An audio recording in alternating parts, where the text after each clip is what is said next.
नमस्कार, स्वागत है आपका आवाज अड्डा वीकेंड स्पेशल में। और इसमें हम पूरे हफ्ते की खबरों का विश्लेषण और अगले हफ्ते के लिए आपके दिमाग में उठने वाले सारे सवालों के जवाब देने की कोशिश करते हैं, जिससे आप बेहतर ट्रेडिंग स्ट्रेटजी और इन्वेस्टमेंट की राय बना सकें। ये महीना बहुत खास था और बाजार में अगर आप पूछे तो लास्ट वीक ना एक्सट्रीम बेयरिश का मूड था। सबको लग रहा था बाजार में पता नहीं कितनी बड़ी गिरावट आने वाली है, बहुत ज़्यादा दिक्कत है। और ऐसा बाजार ने दिखाया भी करके 200 पॉइंट नीचे, 200 पॉइंट ऊपर। अमेरिका से तरह तरह के क्यूज़ आ रहे हैं। बॉन्ड यील्ड एकदम लाइफ हाई 17-18 साल के हाइस पे चल रही। क्रूड $100 की तरफ पहुंच रहा है। इन सारे क्यूज़ के बीच में वाकई मतलब रिटेल इन्वेस्टर तो बेचारा डर ही जाता है। बड़े बड़े लोगों को भी लग रहा था कि बाजार में पता नहीं क्या होने वाला। अमेरिका में तो तमाम सारे ब्रोकरेज, गोल्डमैन सैक्स, जेपी मॉर्गन, सब ने अनाउंस कर दिया कि बहुत हालत ख़राब हो सकती है। और एक तो ये भी रिपोर्ट आई कि अगर सिस्टमैटिक फंड जो मोमेंटम चेस करते हैं उनकी माने तो कई सारे ऐसे लेवल्स टूट सकते हैं। इवन कि अगर आपका इंडेक्स बिल्कुल फ्लैट रहता है तब भी बहुत संभावना है कि वो लेवल्स टूटे और लगभग ग्लोबल इक्विटीज़ में $50 बिलियन की सेलिंग आ सकती है। इस तरह की रिपोर्ट्स भी मार्केट में दी गई। यानी एक्सट्रीम बेयरिश माहौल था। लेकिन इस माहौल में महीना कैसे ख़त्म किया मार्केट ने? निफ्टी 2% ऊपर, मिड कैप 3% ऊपर। और पूरे साल यानी 2023 कैलेंडर ईयर में देखें तो निफ्टी 8.5% ऊपर, मिड कैप 25% ऊपर और स्मॉल कैप 27% ऊपर। अब कंफ्यूज कर दिया ना मैंने आपको। अब इसी को आज डिकोड करना है कि दरअसल मार्केट में चल क्या रहा है, इतना कन्फ्यूजन क्यों है। खाली एफआई बेचना इसलिए में डरना चाहिए, यूएस में बॉन्ड यील्ड बढ़ गई बहुत डरना चाहिए, क्या हो सकता है? इन सब चीज़ों को आज हम डिकोड करेंगे और यही सारे हमारे आज के सवाल भी हैं जिन पे हम बातचीत करेंगे कि मिड कैप में क्या। अच्छा, एक और बड़ी इंटरेस्टिंग बात, आईटी और बैंक नहीं चल रहे हैं तो बाजार कैसे चलेगा? सबसे ज़्यादा वेटेज तो नहीं का है तो मार्केट चलेगा कैसे? इंटरेस्टिंग पॉइंट्स है ना। इन सब पे बातचीत होगी और मेरे साथ जो मेहमान है आज बातचीत करने के लिए उसमें आपका परिचय करा देता हूँ। सुनील सुब्रमण्यम सर हमारे साथ हैं, managing director and CEO Sundaram mutual fund के। अभिषेक अग्रवाल जी हैं, मैनेजिंग पार्टनर रॉकस्टर्ड कैपिटल के। सोमनाथ मुखर्जी हैं, सीआईओ एएसके प्राइवेट वेल्थ के। सोमनाथ जी पहली बार आए। सोमनाथ जी बहुत बहुत स्वागत है आपको और बहुत मज़ा आने वाला है आज आपको इस डिबेट में। साथ ही जसप्रीत सिंह अरोड़ा जी हैं, सीआईओ रिसर्च एंड रैंकिंग के। आप सबका सर बहुत बहुत स्वागत है। सुनील जी, क्या हो रहा है मार्केट में? मैं तो बहुत कंफ्यूज हूँ। 200 पॉइंट ऊपर, 200 पॉइंट नीचे, 200 ये क्या है? ये ऐसे थोड़े बाजार होता है। समझाइए क्या चल रहा है। बात यह है कि हमारे मार्केट में एफआईआईज की फ्लोज तेल की दाम के बढ़त के कारण और फेड के एक बहुत मैं कहूंगा नेगेटिव स्टेटमेंट मार्केट की तरफ से कि रेट कट सामने नहीं दिख रहा है, रेट पर रेट पॉज दिख रहा है।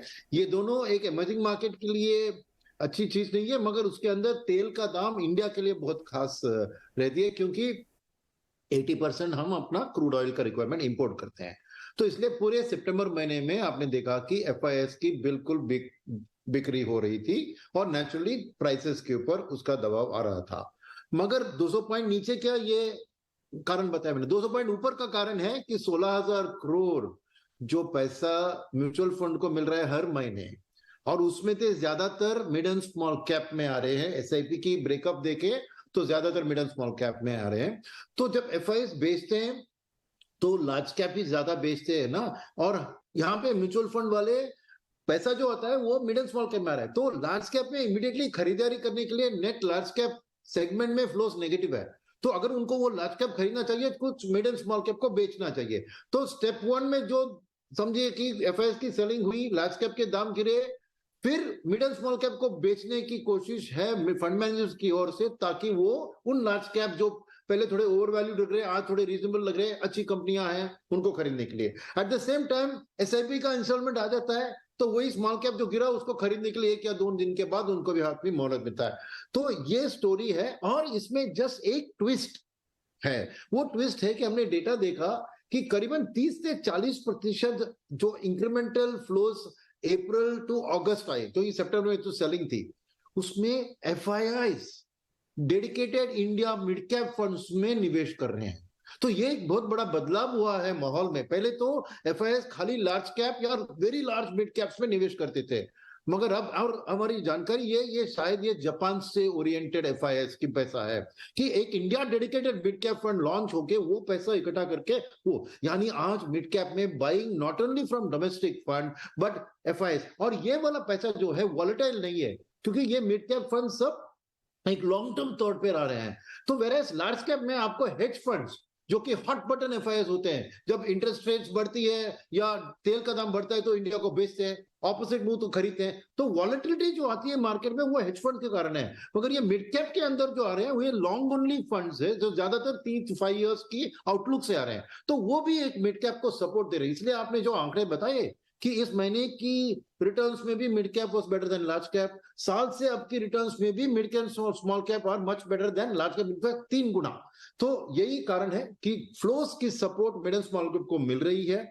मगर वहां पे क्या होता है कि हर एक मिड कैप स्टॉक को जाके नहीं खरीदते ना, हर एक को दाम को जज करते हैं और उस हिसाब से वो खरीदारी करते हैं। तो इसलिए गैप होता है between market correction and market recovery. तो यही है इस महीने की बात, और मैं समझूंगा कि अगले महीने भी ये ब्रॉड माहौल वैसे ही रहेगा, कुछ ज्यादा बदलाव नहीं होगा, क्योंकि इसके ऊपर आप एक दिसंबर मंथ के तक आप देखें 2 महीने तो ये हेज फंड वाले टॉप प्रॉफिट भी करते हैं, तो थोड़ी बहुत और सेलिंग उनकी तरफ से भी आ सकती है। और तेल अगर 100 पार करके 110 तक चला गया तो और भी थोड़ी दबाव आ सकती है। तो माहौल जो सितंबर से शुरू हुआ वो फॉरेनर्स की ओर से ज्यादातर सिमिलर रहेगा। मगर डोमेस्टिक में इकोनॉमिक नंबर्स, फेस्टिवल सीजन है, कंजम्पशन के नंबर अच्छे आएंगे, आपको वो अच्छी खबर आएगी, सपोर्ट फ्लोज की भी है।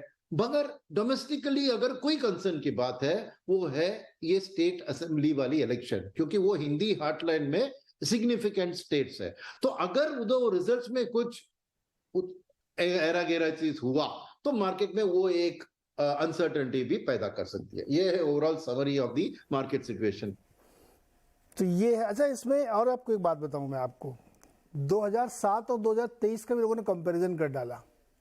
हाँ, वो कंपैरिजन ये बताता है कि 2007 में भी क्रूड का दाम $90 के पास था, यूएस ट्रेजरी 4.5% थी 10 साल वाली, भारत के 10 साल वाले बॉन्ड 7.8 थे, आज से थोड़ा सा ज़्यादा। तो सिनेरियो बिल्कुल वैसा ही है या कुछ और? ये क्या है? ये भी ऐसे जैसे देखो मार्केट का जब मूड खराब होता है ना, लास्ट 10 दिन याद करिए आप सितंबर के, क्या भयानक मूड था, लग रहा था कि सब खत्म। तो उस समय ये रिपोर्ट्स आने लगती हैं। 2007 में ऐसा था, आज भी वैसा ही है, तो वैसा ही होगा। ये आपको दिखा था, आपको नजर पड़ी है इस रिपोर्ट में? देखिए ये भी नजर पड़ी, और एक भी चीज है, अगर आप इकोनॉमी की हालत देखें और वेरियस सेक्टरल फंड्स की हालत देखें तो 2003 वाली बात भी अभी रिपीट हो रही है। तो एक सोच यह है कि 2003 से 8 जो मार्केट की हालत हुई थी उसकी अर्ली स्टेजेस में है। तो दोनों तरफ के ऑपोजिट रिपोर्ट्स, एक आप वैल्यूएशन और ऐसे इंटरेस्ट रेट्स की बात कर रहे हैं, वो एक चीज बता रही है, मगर इंडिया का इकोनॉमिक ग्रोथ स्टोरी आप देखें 2003 में जो था कैपेक्स साइकिल की शुरुआत और जो सिक्लिकल सेक्टर्स की अप ट्रेंड, वो इकोनॉमिक हालत इंडिया की उसी के सिमिलर है। तो वो एक काउंटर है जो चीज आप कह रहे हैं। सेकेंड बात मैं कहूंगा कि आज मार्केट को यहां से आगे कैसी सोच है, यही है, ये एब्सोल्यूट लेवल ऑफ 7.8% या $95 ये नहीं है। क्या आने वाले दिन में ये 95 110 की ओर जा रहा है या 95 से 85 जा रहा है, वो ज्यादा मायने रखती है। तो मैं ये एब्सोल्यूट लेवल्स पे कुछ मैं मायने नहीं रखता हूं, मेरे को ट्रेंड लेवल्स कैसे लग रहे हैं वो एक बात है तो देखने के लिए। तो काउंटरिंग चीज मेरे दोनों तरफ आ रहे हैं। अभिषेक अग्रवाल जी, क्या मार्केट में मिड कैप स्मॉल कैप ने थोड़ा सा बबल बना दिया है, रिटेल को डरा दिया है? क्योंकि जब लार्ज कैप से आप कंपेयर करो तो वो 4-5 गुना उनका रिटर्न दिखता है। इवन स्मॉल कैप में तो और इंटरेस्टिंग डेटा है सर, 250 महीने का अगर आप डेटा देखें तो केवल 1 साल है जहाँ पे वो नेगेटिव, अदरवाइज वो लगातार आउट परफॉर्म कर रहे हैं। लेकिन एक झटका जब बीच में आपको याद होगा मिड कैप में आया था तो बहुत बड़े बड़े लोग हिल गए थे, 1200 पॉइंट जब एक दिन में गिरा था। उसी दिन ये डिबेट भी शुरू हो गई थी, large cap mid cap, large cap mid cap. अब अग्रवाल जी, क्या थोड़ा सा डर है, रिटेल को डरना चाहिए, थोड़ा सा रिस्की हो गया है मार्केट इस समय? जी बिल्कुल नीरज जी, अगर आप ध्यान रखें, लास्ट टाइम जब मैं आपके शो में आया था तब भी मैंने कॉशन उसमें भी दिया था कि मार्केट मुझे ओवर हीटेड लग रहा है, स्पेशली जहां पे मैं बात कर रहा हूँ वो स्मॉल मिड कैप पे है। नाउ जो रैली है वो लार्जली इसलिए है बिकॉज एक लंबे समय तक एक अंडर ओनरशिप रही मिड एंड स्मॉल कैप में, एंड एक ब्रीफ पीरियड कुछ 24 महीने तक एफआईसी कंटिन्यू सेलिंग थी अक्रॉस द सेक्टर्स। तो वहां पे कुछ मूड ऐसा बना नहीं था तेजी का कि जहां पे कोई मिड एंड स्मॉल कैप में बाइंग हो।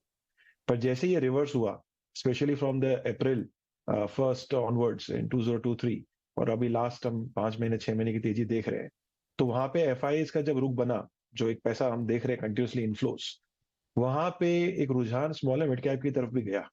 और जिस तरह के क्वांटम का पैसा इस समय आया, वहां पे क्योंकि ये ऑफकोर्स एक कम लिक्विड वाली जगह है, ज्यादा ओनरशिप नहीं है, प्रमोटर ड्रिवन अभी भी है, तो ये रश रश में ये हश हश जैसा कुछ हो रखा है जहां पे इतनी बड़ी तेजी हमने देखी है। बट ये सस्टेनेबल है क्या? मेरे भी रिजर्वेशंस हैं। एक साल में एक इंडेक्स लेवल पे 25% का रिटर्न, इसका मतलब एक पोर्टफोलियो लेवल पे जो कि टिपिकली इंडेक्स से तो कम ही ओनरशिप होती है वहां पे, मेरे हिसाब से कहीं नहीं करके भी 40% से 50% होगा, जो कि इतने कम पीरियड के अंदर में इतना बड़ा रिटर्न नॉर्मली मार्केट के प्रेसिडेंट में नहीं है। तो मुझे लग रहा है यहाँ पे कंसोलिडेशन आएगा, हमें डेफिनेटली कॉशियस और होने की जरूरत है। मार्केट एक लंबे व्यू के लिए इंडिया कभी भी खराब दिखेगा नहीं, मगर इस समय तो डेफिनेटली हर जगह हर कोई इंसान पार्टिसिपेट कर रहा है, एंड कुछ पास्ट की डेटा या पास्ट का माहौल जैसे हमने पहले भी देखा इंडिया में होता हुआ, डेफिनेटली मुझे भी लगता है कि कुछ ऐसी बातें हो रही हैं, एंड हमें डेफिनेटली थोड़ा कैश में रहना चाहिए एंड सेलेक्टिव बाइंग करनी चाहिए। सो मेरा तो ये नजरिया बनता है कि overall mid and small cap is good to be there, but जैसे कहते हैं ना कि ज्यादा शुगर डायबिटीज क्रिएट कर देती है, तो मुझे लग रहा है जो ज्यादा हॉट मनी जो फ्लो हो रहा है यहाँ पे, वहां पे दिक्कत आ सकती है। वहाँ पे दिक्कत आ सकती है। सोमनाथ मुखर्जी जी जो है एएसके प्राइवेट वेल्थ के सीईओ हैं, और सोमनाथ जी ने बहुत बढ़िया से रिसर्च भी की है। सोमनाथ जी, ये मिड कैप की वजह से मतलब सारा ठीक रहा, मिड कैप के ऊपर फोड़ा जा रहा है आजकल, मार्केट रिस्की है, महंगा है, बड़ा हो गया है, क्या है वाकई ऐसा? डरना चाहिए लोगों को? एक्चुअली आप अगर मार्केट को देखें तो ये बहुत आसान है कह देना कि ये मिड कैप बहुत ज्यादा चल गया है, स्मॉल कैप बहुत ज्यादा चल गया है, वैल्यूएशंस इनकी काफी बढ़ गई हैं। आप अगर तुलना करें निफ्टी लार्ज कैप से ज्यादा हो गई हैं, लेकिन आप अगर डेटा देखें ऐसा कोई बहुत ज्यादा आगे नहीं बढ़ा है। आप अगर लॉन्ग टर्म एवरेज देखें, जितना long term average multiples mid cap की होती है, आप 10-15 साल का डेटा देख लें, आज उससे थोड़ा ज्यादा है। लेकिन जितना एवरेज मल्टीपल निफ्टी का होता है उसका भी आज थोड़ा ज्यादा है। और आप बनस्पत वो भी अगर देख लें कि अर्निंग्स ग्रोथ क्या हुई है मिड कैप और जो छोटी कंपनियां हैं, इमर्जिंग जो कॉर्पोरेट्स हैं, उनकी अर्निंग्स ग्रोथ पिछले 2-3 साल में काफी ज्यादा है। और इस साल भी निफ्टी पैक से बहुत ज्यादा, ऑलमोस्ट 2x दुगनी अर्निंग्स ग्रोथ दिखाई है मिड कैप्स में। तो बिल्कुल फंडामेंटल डेटा में ऐसा कुछ नहीं है जो कहता है कि मिड कैप में बहुत ज्यादा रिस्क आ गया है as compare to large cap. जो 2007 और 2017-18 वाली बात और कंपैरिजन आती है, उसमें एक बहुत बड़ी गलती ये है कि जब हम मिड कैप स्मॉल कैप की बात करते हैं तो लोग इंडेक्स की बात करते हैं। जाहिर है जब मार्केट्स की बात होती है तो ज्यादातर लोग इंडेक्स देखते हैं। आप अगर 2007 का स्मॉल कैप इंडेक्स देखें और मिड कैप इंडेक्स देखें और 2023 का आज का स्मॉल कैप और मिड कैप इंडेक्स देखें, उनमें 70-80% फर्क होगा। तो हम ये वो कहते हैं ना अंग्रेजी में एप्पल्स टू एप्पल, ये एप्पल टू एप्पल नहीं, ये एप्पल टू कस्टर्ड एप्पल वाली कंपैरिजन है 2007 और 2023 की।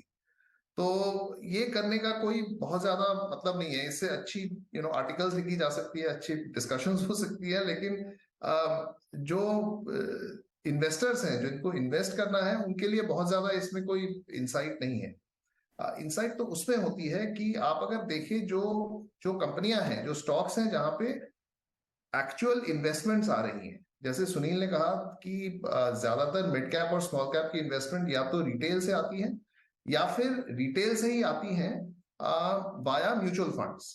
जो SIPs या बल्क फ्लोज आते हैं small and mid cap mutual fund से, यहीं से ज्यादातर मिड और स्मॉल कैप्स का फ्लोज आता है। तो आप अगर उसको देखें, उन फ्लोज में ना तो कोई गिरावट है, ना ही इसमें ऐसा कोई बहुत कुछ बदल गया है। जो कंपनियां हैं, मिड कैप कंपनियां हैं, बहुत ज्यादा कुछ बदल गया है कि हम ये देख सकते हैं कि इनकी अर्निंग्स ग्रोथ अभी अचानक कम हो जाएंगी, या इनकी वैल्यूएशंस दुगनी तिगनी चौगुनी हो गई है। ऐसा कुछ नहीं हुआ है। अगर आप एक्चुअल इन्वेस्टेबल यूनिवर्स को देखें, इंडेक्स की बजाय अगर एक्चुअल इन्वेस्टेबल यूनिवर्स को देखें, जो 100-150 स्टॉक्स जहां पे ज्यादातर म्यूचुअल फंड्स इन्वेस्ट करती हैं, उसमें ना तो परफॉर्मेंस में ना ही उनकी वैल्यूएशंस में उतना ज्यादा कोई जिसे कहते हैं कि वैल्यूएशंस हैव रन आउट और run ahead of earnings growth, ऐसा कोई सिचुएशन अभी आया नहीं है। तो हमें नहीं लगता कि इस मौसम में बहुत ज्यादा कोई जरूरत है कि एक के बजाय दूसरे, वो जो रोटेशन की बात होती है वो करने की। हाँ, ये बात जरूर है कि सिस्टमिक रिस्क जो हैं वो बढ़ गई हैं। ऑयल प्राइसेस ऊपर हैं, इंटरेस्ट रेट्स जो आप अगर याद करें जनवरी फरवरी में हम बात कर रहे थे तो फेड फंड्स फ्यूचर्स बोल रहे थे कि इस साल 4 रेट कट्स होंगी। इस साल तो एक भी रेट कट नहीं हुई। अभी अगले साल कब रेट कट होगी और कितनी होंगी उस पर भी अभी काफी चर्चा हो रही है। और फेड फंड्स फ्यूचर्स तो अभी कह रहे हैं कि सिर्फ 2 रेट कट्स होंगी अगले साल। तो ये एक बड़ा फैक्टर है। एट द मार्जिन भारत में कंजम्पशन कितना होल्ड ऑन करेगा, ऑफ कोर्स अभी ये त्योहार का मौसम आ रहा है तो इसमें थोड़ा सा we will see some tailwind there, लेकिन कितनी देर तक सोमनाथ जी आप ये कह रहे हैं कि एक ही ब्रश से पेंट ना किया जाए, क्योंकि अगर फ्लैगशिप में रिस्क है तो उतना ही रिस्क फिर मिड कैप में भी है, उसके आसपास ही है, उससे बहुत ज़्यादा नहीं है।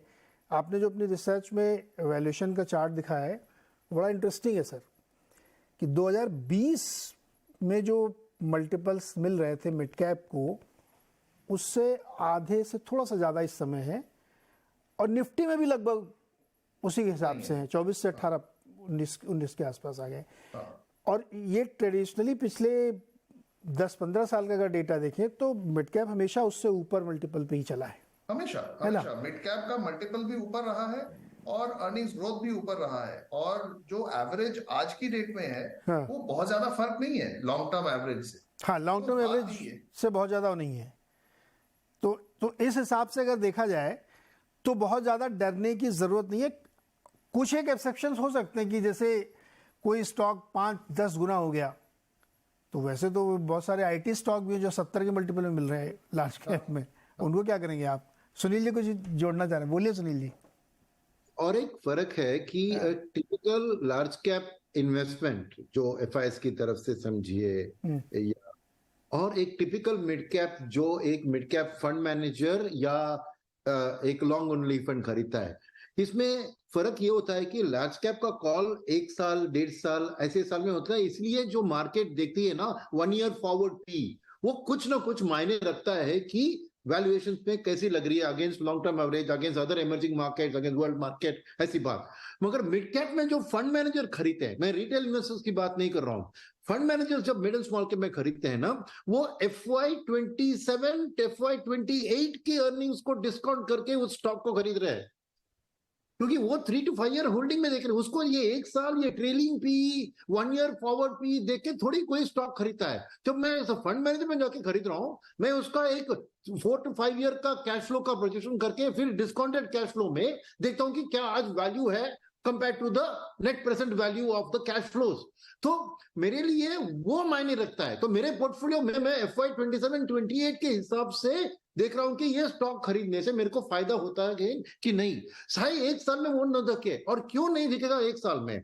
क्योंकि ये हाई ऑपरेटिंग लिवरेज और हाई फाइनेंशियल लिवरेज कंपनीज होती है, क्योंकि उनकी तरफ एक उनका ऑपरेटिंग कॉस्ट भी हाई होता है, फिक्स कॉस्ट ज्यादा होता है जैसे सैलरीज। सेकंड, उनकी इंटरेस्ट और डिप्रिसिएशन भी बहुत ज्यादा होते हैं कंपेयर टू लार्ज कैप। तो क्या होता है कि 10% drop in sales will lead to 40% drop in bottom line profit, where a 10% increase in sales will lead to 40% increase in EPS। और मार्केट कभी भी वो ईपीएस ग्रोथ को सही नहीं पकड़ती है, क्योंकि ये सब एक जो कहते हैं ना जे शेप रिकवरी वो होता है। तो मेरे ख्याल में फंड मैनेजर के थ्रू जो स्टॉक्स की बाइंग हो रही है वो फ्यूचर क्वालिटी और एक्सपेक्टेशन ऑफ ये सुनील सर बहुत इंटरेस्टिंग मार्केट है इस समय, इसीलिए हम आप जैसे विद्वानों से हम लोग मार्केट समझने की कोशिश कर रहे हैं और इसमें हर नज़रिए से इसको देखना चाहिए। मैं एग्जांपल से रख रहा हूँ, ये मैं सिर्फ बोलूँगा और इस पर आप लोगों को कोई वो नहीं है। जैसे आप देखिए कि ब्लू स्टार नाम की कंपनी अपना QIP लेके आई, QIP के दिन स्टॉक 10% ऊपर गया। जनरली QIP के दिन स्टॉक इतना रनअप नहीं करता, जबकि डिस्काउंट हुआ। 1000 करोड़ उन्होंने जुटाए और स्टॉक ने मार्केट ने उसको बहुत अच्छे से अप्रिशिएट किया। बहुत बड़ा स्टॉक है मारुति, वो चलता चला जा रहा। ऐसा थोड़ी रिकॉर्ड तोड़ गाड़ियाँ बिक रही हैं, मंथली नंबर में ऐसा कुछ नहीं दिख रहा है। लेकिन शायद मार्केट एक जो स्ट्रक्चरल चेंज आ रही है इकोनॉमी में उसको डिस्काउंट करने की कोशिश कर रहा है, जो जिसको भी रीड करने की जरूरत है। मिड कैप में भी वही हो रहा है, लार्ज कैप में भी वही हो रहा है, स्मॉल कैप में भी बहुत सारी ऐसी कंपनीज हैं जो बड़े बड़े ऐसे काम कर रही हैं कि आप अगले 5 साल के लिए अपना जो आपको एक्सपेंशन के लिए कैपिटल चाहिए वो आप आज जुटा ले रहे हैं, तो मार्केट उसको शायद रिवार्ड कर रहा होगा। लेकिन Jaspreet sir, bearish, extreme bearish, bullish, extreme bullish या न्यूट्रल, क्या है आप इस समय? Good evening everyone. Mid cap on a lighter note, mid cap small cap सब बात हो रही है तो ऐसा लग रहा है large cap, very large cap, mid cap fund managers के बाद finally small cap fund manager के मौका मिला है बात करने को। मैं तो पूरे मार्केट में कह रहा हूँ, आपको जहां से दिल करे वहां से बोलिए। नहीं, चूंकि ठीकरा फोड़ा गया था मिड कैप के ऊपर, इसलिए मैंने मिड कैप को बीच में रख दिया। आप बताइए। बहुत इंटरेस्टिंग था सुनील जी ने, इतने मुझे ऐसा लग रहा था कुछ छोड़ तो दे सुनील जी हमारे लिए भी कुछ बोलने के लिए, बट इतना अच्छे से उन्होंने कैप्चर किया सारा। बट हमारा मल्टी कैप फंड है नीरज जी, तो एट ऑल टाइम्स हमें select mid cap, select small cap, select large cap ढूंढते रहते हैं। बट इस समय डेफिनेटली स्मॉल कैप या वेरी स्मॉल कैप जो थोड़े छोटे स्मॉल कैप्स है उसमें इंक्रीमेंटल एक्सपोजर हम कम कर रहे हैं, लार्ज कैप मिड कैप में ही ज्यादा रख रहे हैं। उसका रीजन भी सिंपल है कि करंट ईयर FY24 में आप EPS का P देखेंगे तो लगभग 20 टाइम्स आता है, अगले साल का देखेंगे 18 टाइम्स आता है। FY25 बहुत कंफर्टेबल लेवल है, बहुत ज्यादा इसमें कोई खोने को नहीं है, right. Margin of safety relatively high. Mid cap में देखेंगे again relatively compare to historical averages देखेंगे, प्रीमियम टू लार्ज कैप देखेंगे, बहुत ज्यादा कोई ऐसा नहीं है, दिक्कत नहीं है उसमें। दिक्कत या रिस्क कहाँ है ज्यादा, स्मॉल कैप या माइक्रो कैप में? वहां पे भी थोड़ा आई वुड से कि सर्टेन पॉकेट्स में जो मुझे यूफोरिया ज्यादा दिखता है, defence, PSUs, railway, capex stories, जो बीच में एक फेज आ गया था EMS, राइट, इलेक्ट्रॉनिक्स के रिलेटेड है, वो नए जो ये इस तरीके का ट्रेंड आ रहा है जो काफी टाइम से या तो चले नहीं है या एकदम ही नए उभर के आए हैं वो पॉकेट्स, उधर थोड़ा यूफोरिया ज्यादा है। एक पॉइंट मैं जरूर ऐड करना चाहूंगा, हम लोग ये जरा कैश कितना है PMSs जो हमारे डायरेक्ट कंपटीटर्स हैं या other advisors in the country, वो 10 से 20% की रेंज में है, कुछ केसेस में तो 25 से 30% भी रहा है in the last 2 months, right. अब ये सारे PMSs, ये सारे advisors, they can't sell, right, वो इतने ऑलरेडी कैश में, वो क्या बेचेंगे? तो इंक्रीमेंटल सेलिंग उतनी है नहीं मार्केट में, और जो भी नया पैसा आता है, सुनील जी ने बताया, वो सारा फिर अब्सॉर्ब होता है तो मार्केट में इंपैक्ट आता ही है उसका। तो और अभी हम लोग रिसेंटली हमने कॉन्फ्रेंस अटेंड किए, अरिहंत ब्रोकर्स उन्होंने रेंज की थी लास्ट 3 दिन में, स्मॉल एंड मिड कैप्स की ही कंपनी आई थी, और द अमाउंट ऑफ अटेंशन उसमें जो उनको डिमांड है, जितना लोगों को एक्साइटमेंट है अभी भी, right, even though small and mid cap के अराउंड इतना थोड़ा सा अलर्टनेस काफी आ रही है इन द लास्ट 1 month कि क्या वो थोड़ा संभल के चलना चाहिए, उसके बावजूद बहुत ज्यादा डिमांड है। तो नो डाउट जो भी थोड़ा 2, 4, 5 साल का व्यू ले रहे हैं और स्मॉल एंड मिड कैप का रिस्क रखते हैं, मार्केट रिवॉर्ड कर रही है। और मुझे लगता नहीं है बहुत ज्यादा इसमें डरने की जरूरत है, एज लॉन्ग एज वो क्वालिटी है, long term fundamental drivers driven है, अर्निंग्स ग्रोथ ड्रिवन है, और थोड़ा सा बस वो पी को बस थोड़ा संभाल के चलना चाहिए। वो हम लोग बात करते हैं वो 40 to 50 पी आजकल लोग बहुत इजीली मतलब ऐसे बात करके दे देते हैं ऑन अ टारगेट बेसिस कि ये तो मिल ही सकता है। तो वो कहीं कहीं वो जस्टिफाइड है, कहीं कहीं वो थोड़ा नहीं है। वो ग्रोथ में जरूर देख ले, हम लोग को पीईजी देखते हैं, price to earnings to growth. तो अगर 40 पीए और साथ में अर्निंग्स ग्रोथ अगर 30 नहीं है, केवल 10, 15, 20% है, तो थोड़ा हमें वो we take a back seat.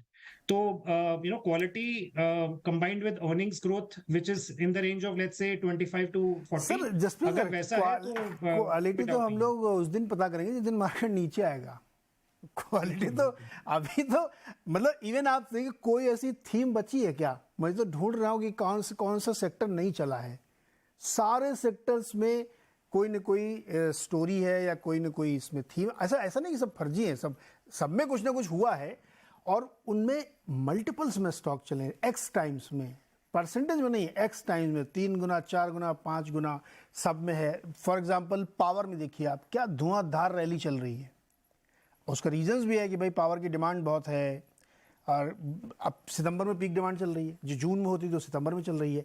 Abhishek ji, एक बात बड़ी आपकी गहरी है, ये जो सेक्टोरली इतना ज़्यादा ओवर वैल्यूएशन हो जाता है, या लोग एकदम कूद के कुछ भी मुझे ले लेना है, इर्रिस्पेक्टिव कि मिड कैप लार्ज कैप कुछ भी हो, वहाँ पे फिर मैंने बताया सितंबर के आखिरी 10 दिनों में सबको याद आ रहा था कि यार वैल्यूएशन देखना चाहिए भाई, है ना, वैल्यूएशन कंफर्ट नहीं है मुझे ये बातें उस समय होती हैं। इसके बीच में मुझे एक रास्ता चाहिए। जो बात अभी मुखर्जी जी ने कही, जो सुनील जी कह रहे हैं और जो आप कह रहे हैं, उसके बीच में कहीं एक कांटा बैठना चाहिए। अभिषेक जी देखिए, मार्केट में तो सदाबहार तेजी लगेगी लोगों को, उसमें तो कोई डिनाइल नहीं है। मैं अगर लॉन्ग टर्म फंड चला रहा हूँ तो मेरे लिए तो प्राइमरी रॉ मटेरियल पैसा है, और वो पैसा मेरे साथ बना रहे और आता रहे, ये हमेशा चाहूंगा। बट एक इन्वेस्टर के लिए उसका एग्जिट रूट क्या है वो ढूंढता है। सो पॉइंट बीइंग कि देखिए, मार्केट के अंदर में टाइमली प्रॉफिट बुक करना इंपॉर्टेंट है। मैं ये नहीं कह रहा कि इंडिया की स्टोरी खत्म हो गई, कि यहाँ से और तेजी नहीं आएगी, मगर आप सोचेंगे 12 महीने तक कि मार्केट आगे बढ़ता रहेगा, तो ये तो कहीं नहीं होता है। मुझे लग रहा है एक लेवल पे आपको थोड़ा सा अभी कैश रखना चाहिए। थोड़े स्टॉक्स जहां पे आपको पता है कि इतनी ज्यादा रनअप हो चुकी है, वहां पे आप कुछ प्रॉफिट बुक करके रखिए, कैश में रहिए। मुझे लग रहा है आने वाले 6 से 12 महीने में आपको वापस अपॉर्चुनिटी मिलेगी इन्वेस्ट करने के लिए। दूसरी बात है, हमें नहीं भूलना चाहिए कि इलेक्शंस आ रहे हैं, और अब से स्टेट से लेके जो हमारे नेशनल लेवल पे जो होना है, जहाँ पे मैं देख रहा हूँ कि बहुत लोगों की नर्वसनेस दिख रही है। Although everybody wants the same government to come in the next term also, but in elections you never know what can happen. तो वो नर्वसनेस मार्केट में भी दिखेगी। तो अभी के लिए क्योंकि एक माहौल, पैसे आ रहे थे तो वहां पे रैली देखने को मिली, तो वही अभी दिख रहा है। बट अभी एफआईआईज ने भी जो है माल काफी बेचा है, और आप देखेंगे कि वही ट्रेंड के बेसिस पे कितनी फास्ट तरीके से हमने करेक्शन देखा। सो मुझे लग रहा है क्योंकि इतना बड़ा रन अप इतने शॉर्ट टर्म में हुआ है, तो करेक्शन भी उतना ही स्टीप आ सकता है। सो ये मोर ऑफ अ कॉशन है rather than saying that the story is over. Second, as far as sectors are concerned, I think so banking and IT sector remains the backbone of any economy, especially for India. वो definitely एक रहेगी। अभी जो जिस तरह से हम देख रहे हैं कुछ चीजों को सेक्टर्स में, मुझे लग रहा है कि ये थोड़ा सा ज्यादा हो रहा है, एंड एक थोड़ी सी नॉर्मेलिटी आ जाएगी तो फिर आपके पास वापस से क्वालिटी स्टॉक सिलेक्शन, जिसके भी पोर्टफोलियो में जिनको जो अच्छा लगता है, वहां पे आपको एक बेटर प्राइसिंग मिलेगी एंटर करने के लिए। बिकॉज अल्टीमेटली आप किस प्राइस पे बाय करते हो और फिर हाँ मार्केट जाता है, वही आपका रिटर्न है। अगर आप हाई पे ही सब कुछ लेने जाएंगे, ज्यादा एलोकेशन कर देंगे, तो रिटर्न कैसे बनेगा? बहुत जनों ने 2008 के पीक में पैसे लगाए थे, और हम क्योंकि ये चर्चा कर रहे थे कि कुछ फिगर 2008 के भी हम कंपेयर कर रहे थे, तो जितना मुझे याद है, और मैं तो अपनी पोर्टफोलियो की बात कहूंगा, 2008 के पीक पे जो इन्वेस्टमेंट्स हुए, specially before the crisis happened, उनके भाव आने में 4 साल लगे थे। अब आज के माहौल में तो किसी को याद रहेगा नहीं, क्योंकि मंदी के अंदर में सब कुछ याद रहता है, तेजी के टाइम पे हम सब भूल जाते हैं। तो एंट्री पॉइंट अगर आपकी थोड़ी सी ज्यादा एक्सपेंसिव हो जाती है, तो वो भाव आने में बहुत समय लग जाता है। सो इसलिए इंपॉर्टेंट भी है कि थोड़ा थोड़ा प्रॉफिट बुकिंग करना चाहिए। इस माहौल में तो मुझे लग रहा है कि बिल्कुल ही कर लेना चाहिए।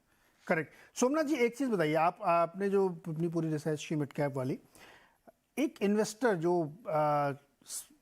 रिटेल इन्वेस्टर है, जो मिड कैप और स्मॉल कैप उसको बहुत पसंद आते हैं, उस पर उसका ज़्यादा दिलचस्पी होती है, उसको एक दो पॉइंट जो बहुत कॉशियस रहना चाहिए कि इस बात का ख्याल आप हमेशा रखें किसी भी बाजार में, अगर आप मिड कैप या स्मॉल कैप आपको बहुत पसंद आते हैं, तो चूँकि आपने लंबी रिसर्च की, तो आपके हिसाब से एक दो पॉइंट्स क्या हो सकते हैं जो बहुत ज़रूरी, जिनको ध्यान में रखना चाहिए? हाँ, मैं एक पुराना शेर है वो याद आ गया इस पे कि उम्र भर एक ही भूल करते रहे गालिब, धूल चेहरे पे थी हम आईना साफ करते रहे। तो हाँ। जो रिस्क जो है ना वो कहीं और है, और ज्यादातर जो बातें होती है वो कहीं और होती है। हाँ। जो रिस्क है वो सिस्टेमिक रिस्क आर देयर।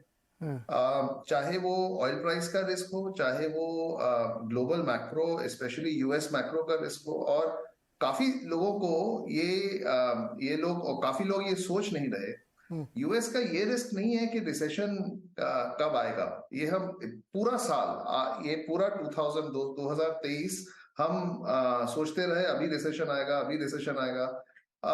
ये हो सकता है कि कोई रिसेशन ही ना हो, और ये सॉफ्ट लैंडिंग हार्ड लैंडिंग की जो बात हो रही है, ये हो सकता है कि there is a scenario of no landing at all. आप अगर देखें, थोड़े दिन पहले जेपी मॉर्गन के सीईओ जेमी डायमन आए थे, वो कह रहे थे कि ये हो सकता है कि इंटरेस्ट रेट जो यूएस फेड फंड्स रेट है वो 5% की जगह 7% नॉर्मल हो जाए, किसे पता। तो रिस्क जो है वो सिस्टेमिक है, और जब सिस्टेमिक रिस्क आती हैं उसका जो इम्पैक्ट है वो पूरे मार्केट पे पड़ता है, पूरे बाजार पे पड़ेगा।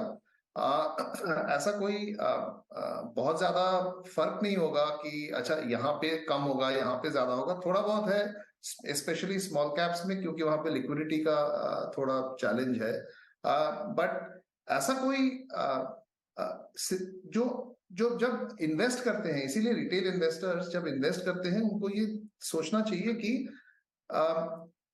क्या वो इतना वक्त दे सकते हैं उस इन्वेस्टमेंट को कि ठीक से सोच लें कि जिसमें वो इन्वेस्ट कर रहे हैं वो ये सिस्टेमिक रिस्क को कैसे झेल पाएगा, और उसकी जो अंडरलाइंग फंडामेंटल्स है उस कंपनी की वो कैसे बढ़ेंगी अगले 1-2-3 सालों में। अगर वो इतना वक्त उस पर दे सकते हैं तभी वो डायरेक्टली करें, वरना रिटेल के लिए सबसे अच्छा म्यूचुअल फंड या कोई पीएमएस या ऐसा कोई फंड से करना जरूरी है, क्योंकि फिर वहां पे लोग बैठे हैं जिनका काम है दिन भर यही करना। तो मुझे लगता है कि रिस्क जो है वो ज्यादातर सिस्टेमिक मैक्रो रिस्क हैं। उसमें हिंदुस्तान का खुद का रिस्क भी जुड़ा हुआ है। There is a lot of complacency around कि हमारा जीडीपी ग्रोथ 7-8% होता रहेगा, हमारा कंजम्पशन ग्रोथ ऐसा बढ़ता रहेगा। मुझे नहीं लगता इतना आसानी से होगा। ये जो प्राइवेट कैपेक्स की बात हो रही है, हम पिछले 3-4 सालों से ये बात सुन रहे हैं, हम जैसे लोग बोल भी रहे हैं कि प्राइवेट कैपेक्स होगा, प्राइवेट कैपेक्स होगा। काफी जो कॉन्फ्रेंसेस होती हैं उनमें से ये सब उभर के भी आता है कि हो रहा है, लेकिन अगर आप फिर से डेटा देखें, ऐसा कोई डेटा नहीं है जिससे ये साबित हो कि प्राइवेट कैपेक्स में बढ़ोतरी हुई है। अगर कुछ है तो private capex has settled down to a much lower base than we have seen in the previous in the first decade of the 21st century.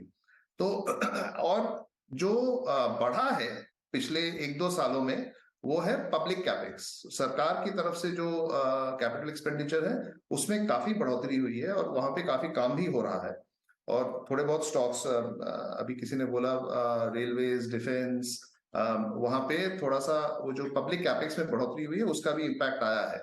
लेकिन प्राइवेट कैपेक्स में जो रिकवरी की लोग बातें करते हैं वो अभी बात ही है, वो अभी स्टोरी है, लेकिन अभी डेटा आंकड़ों में उसका कोई रिफ्लेक्शन दिख नहीं रहा। तो हमारी जो रिस्क हैं वो मैक्रो वाली हैं, लेकिन हमारी जो अपॉर्चुनिटीज हैं वो माइक्रो वाली है। हर एक सेक्टर में, आपने कहा कि सारे सेक्टर चले हैं, सेक्टर्स नहीं चले हैं, सारे सेक्टर्स में 2-2, 3-3 ऐसी कंपनियां हैं जो चली हैं उसके, और सबके चलने के अलग अलग कारण भी हैं। जैसे आपने पावर सेक्टर की बात की, वो 10-15 सालों से पावर सेक्टर उस कुछ आप उन स्टॉक्स को देख लें, 10-15 सालों से कुछ नहीं किया था। तो अभी अगले पिछले 1-2 साल में शार्प 3-4 गुना, 5 गुना, 6 गुना बढ़ोतरी हुई है। Just catching up with a very long term under performance in the past. तो हर एक सेक्टर में कुछ कंपनियां हैं जो जिन्होंने अच्छी की हैं, और कुछ नई कंपनियां भी आ रही हैं, लिस्ट हो रही है मार्केट में, उनमें से कुछ अच्छी भी हैं। तो हमारी अपॉर्चुनिटीज माइक्रो हैं, हमारे रिस्क मैक्रो हैं। सो इन्वेस्टमेंट जो करता है उनको ये समझना पड़ेगा और इसको लेके आगे बढ़ना पड़ेगा। और आखिरी बात, एक अभी अभिषेक ने बोला on entry price, very important. Professional जो मनी मैनेजर्स हैं हमारे लिए बहुत इंपॉर्टेंट है वो दिमाग में रखना।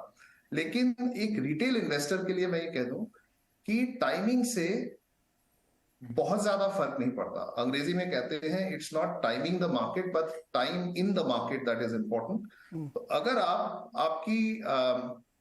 अगर 20-25 साल का निफ्टी या किसी भी इंडेक्स का ट्रैक रिकॉर्ड देख ले जी, अगर आपकी टाइमिंग सबसे खराब हुई है तो आप 2004 में आए हैं, आप 2008 में आए हैं, 2000 में आए हैं, फिर भी आपका अगर होल्डिंग पीरियड 5-6 साल रहा है, आपकी रिटर्न्स खराब नहीं हुई है।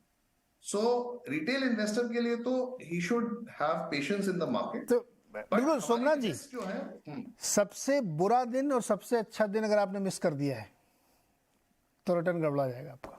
ये बेसिकली इसका मतलब ये है। 2020 में भी अगर आप मान लीजिए 2018 में इन्वेस्टेड थे या 2020 में इन्वेस्टेड होते कोविड वाले बाद में, तो आप रिटर्न देखिए, या 2008-7 में जो पीक बना था, जिसने उस पीक पे मतलब 25 दिसंबर 2007 को जिसने निवेश किया होगा, और आज वो कैलकुलेट करके उसका रिटर्न भी 2-3 गुना हो चुका होगा, राइट। तो giving time to the market is very important. Entry कब आप ले रहे हैं इससे ज़्यादा इंपॉर्टेंट कि कितना समय आप दे रहे हैं। तो एक बेस्ट डे, एक वर्स्ट डे को आपको शायद ध्यान रखना चाहिए, दोनों आपके उसमें इंक्लूडेड होना चाहिए। सेक्टोरली सर इसमें हुआ क्या है, दरअसल जैसे आप पावर में देखिए तो हर सेक्टर में 10-20 कंपनियां रिप्रेजेंटेटिव होती है। वैसे तो 6000 कंपनी लिस्टेड है, उसमें से 10, 20, 25, 30 जो होती है जिनके नाम आम फहम होते हैं। इस बार ऐसा हुआ है जो मैं देख रहा हूं कि वो किसी भी सेक्टर में जाइए वो 10-20 चले हुए हैं सब में, मतलब ऐसी। इवन आप देखिए जैसे कोई स्मार्ट मीटर की खबर आई, उस सेक्टर के जितने नाम आपको याद आ रहे होंगे आप उठा के देखिए 4 गुना हो चुके हैं। पता नहीं ऐसा क्या दुनिया में बदल जाएगा उनकी लाइफ में, लेकिन ऐसा हो रहा है। एनीवे, खैर ये एक बहुत इंटरेस्टिंग डिस्कशन, ये चर्चा थी कि मार्केट में सिस्टमिक रिस्क है, यानी कोरोना आएगा तो फिर क्या अमीर क्या गरीब, क्या मंत्री क्या संतरी, सबके ऊपर असर पड़ेगा। यही है ना सिस्टमिक रिस्क। तो उससे डरना चाहिए रादर कि आपको छोटी छोटी चीज़ों से। एक छोटा सा मैं ब्रेक लेता हूँ, ब्रेक से लौट के आएंगे तो मेरा एक सवाल है, इसका मुझे जवाब चाहिए कि बैंक और IT सेक्टर बिल्कुल नहीं चल रहे हैं तो मार्केट कैसे चलेगा। छोटे से ब्रेक के बाद आपको, और आज वीकेंड मार्केट अड्डा में चर्चा हो रही कि मार्केट में दरअसल हो क्या रहा है और किस तरीके से अप्रोच किया जाए। तो उसमें mid cap, small cap, large cap, तमाम चीज़ें आई हैं। अब एक और बड़ा इंपॉर्टेंट सवाल है कि हमने पिछले काफ़ी समय से हम लोग देख रहे हैं कि IT सेक्टर पे अंडरवेट है। म्यूचुअल फंड, PMS, इंडिविजुअल, जिसको भी पूछो कि IT उसको भी अच्छा नहीं लग रहा है 2-3 क्वार्टर तक। और बैंक में भी लार्ज कैप वाले बैंक आप देखिए हिल नहीं रहे हैं वो। तो ये जो 2 सबसे बड़े सेक्टर, सबसे ज़्यादा वेटेज रखने वाले सेक्टर है मार्केट के, और वही नहीं चल रहे तो मार्केट कैसे चलेगा। जसप्रीत जी, कैसे चलेगा मार्केट जब यही नहीं चल रहा है IT और बैंक? बैंक में उतना टेंशन नहीं है, बिकॉज अभी रीसेंट डेटा देखें, जैसे कल जो आया 15% का क्रेडिट ग्रोथ है, बहुत, और एक्सपेक्टेशन भी ब्रॉडली ये है कि अगले 1-2 साल मजबूती बनी रहेगी, as long as GDP 7% plus minus रहेगा।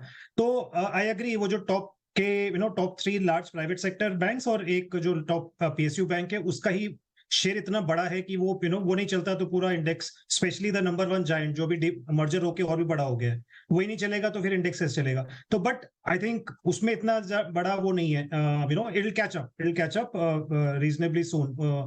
ज्यादा आई थिंक सोच या फिर इंडेक्सेशन अंडरवेट ओवरवेट जो ज्यादा वो है troubling, which is on the IT side. और जो कल जैसे एक्सेंचर का आया है बोथ रिजल्ट का जो ट्रेंड है एज वेल एज आउटलुक का जो ट्रेंड है वो बहुत ज्यादा एक्साइटिंग नहीं है, इनफैक्ट न्यूट्रल भी नहीं है। तो अब वो अलग बात है कि ये पूरा कैलेंडर ईयर चला गया, रिसेशन नहीं आया है, भले वो ठीक है, बट टुवर्ड्स द एंड उम्मीद थी कि थोड़ा ग्रीन शूट्स उभर के आए for the next calendar year, जो एटलीस्ट नहीं आ रहे अभी तक। और आप रिसेंट हमने जितनी भी कमेंट्री सुनी है आईटी कंपनीज के साथ, सब बोल रहे हैं कि सब ठीक है, 10-15% ग्रोथ के अराउंड रहेगा।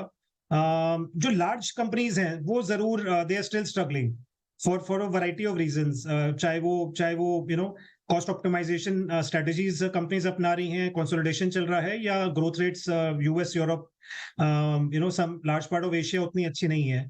तो आईटी में आई वुड से जरूर one has to be very very cautious.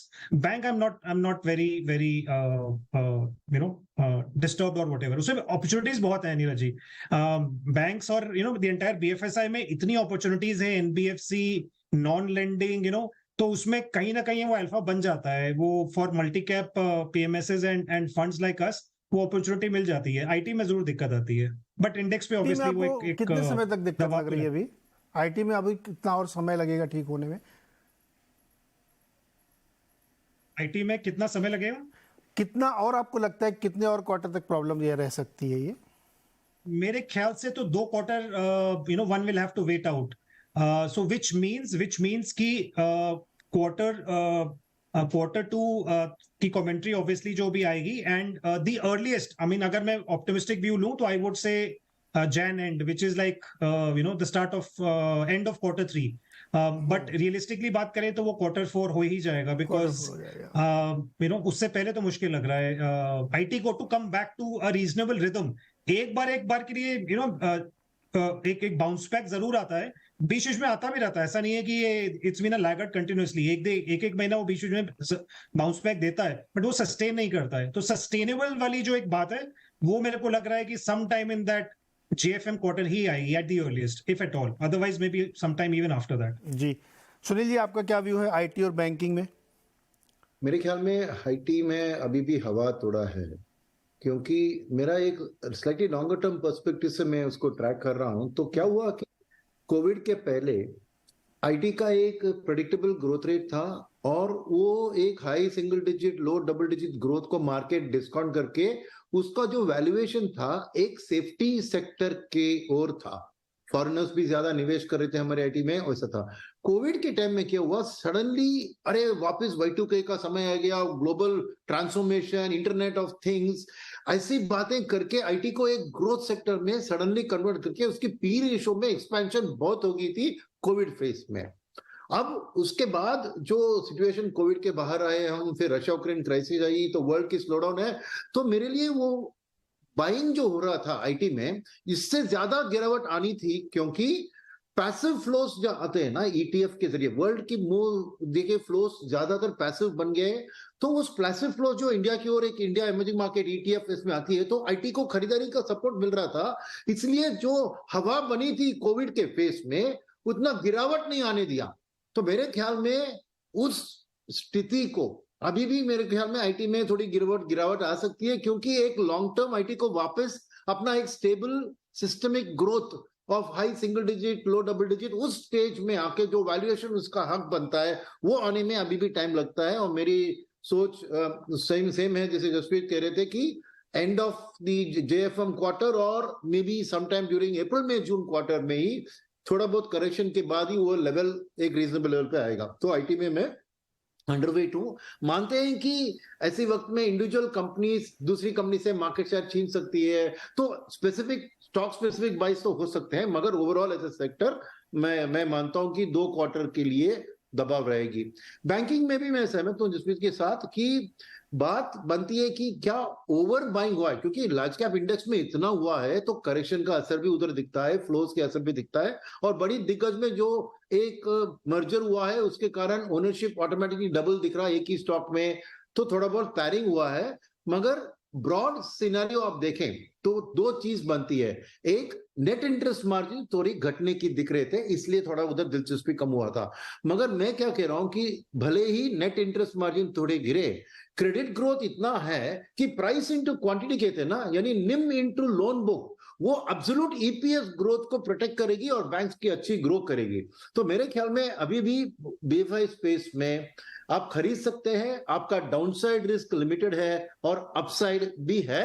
मानते हैं कि सिक्लिकल सेक्टर की तरह आप 30-40% पर एनम रिटर्न को एक्सपेक्ट नहीं करना चाहिए, मगर एक सॉलिड डबल डिजिट रिटर्न अभी भी आपको बीएफएसआई बैंकिंग स्पेस से मिल सकता है और उसमें डाउनसाइड रिस्क भी मेरे ख्याल में प्रोटेक्टेड है, क्योंकि माहौल जो हो रहा है कि इमीडिएट शॉर्ट टर्म में ये फेस्टिवल सीजन और आने वाली समर में आपको कंज्यूमर ड्यूरेबल्स जो ईएमआई के थ्रू खरीदारी होती है, ऑटो सेक्टर में जो गाड़ियां खरीदते हैं, हाउसिंग में, ये सब एक रिटेल लेंडिंग को थोड़ी सपोर्ट और बिल्डअप देंगी। और कैपेक्स साइकिल जो अगले 2-3 साल में बढ़ती हुई दिख रहे हैं, वहां पे भी लेंडिंग का जो ग्रोथ है वो ज्यादा होगा और अल्टीमेटली बैंक्स की एब्सोल्यूट प्रॉफिट्स एक अच्छी दिशा में बढ़ती जाएगी और आपको अच्छा रिटर्न सर इस लेवल पे भी बन सकता है। स्प्रेड का चैलेंज रहेगा, क्योंकि इंडिया की जो प्रॉब्लम हो रही है ना कि अभी मान लीजिए आरबीआई कुछ नहीं कर रहा है, पीक हो गया रेट और डिपॉजिट आप हाई रेट पे ले ही रहे हैं बैंकों के सामने, तो जब वो गिरना शुरू होगा तो थोड़ा स्प्रेड का इशू आएगा। तो कैपिटल प्रोटेक्शन तो डेफिनेटली रहेगी, पैसा कितना बनेगा बैंकिंग में, बल्कि जो एनबीएफसी या माइक्रो फाइनेंस है वहाँ बहुत पैसा बनने की संभावना है, वहाँ पे चूंकि क्रेडिट कॉस्ट बहुत नीचे है, तो मैं भी खैर उसमें देखते हैं। अग्रवाल साहब, आप क्या आईटी और बैंक में अपॉर्चुनिटी देख रहे हैं? क्योंकि ये सबसे इस समय इग्नोर्ड सेक्टर, लोग कहते हैं ना अगले 6 महीने देखो ना, अभी क्यों देख रहे हो, तो इसलिए मैंने पूछ लिया पहले जसप्रीत जी से कि और कितने महीने रुकना है, तो उन्होंने कहा 6 महीने। तो हमने कहा ठीक है, उसके आगे की बात बताइए, खरीदा जाए क्या, लोग देखें इस तरफ? अग्रवाल साहब, मुझे लग रहा है कि बिकॉज बाकी जगह पे एक तरफा तेजी चल रही है, तो ये सेक्टर जो कि एक टाइम पे एक सेफ नेट जैसा देखते थे, वहां पे अटेंशन कम है। पर इसका मतलब ये नहीं है कि ये सेक्टर में परफॉर्मेंस नहीं है या ये सेक्टर चलेंगे नहीं। तो यहाँ पे मुझे लग रहा नहीं है कि मैं कोई नेगेटिव व्यू के साथ बैठा हूँ।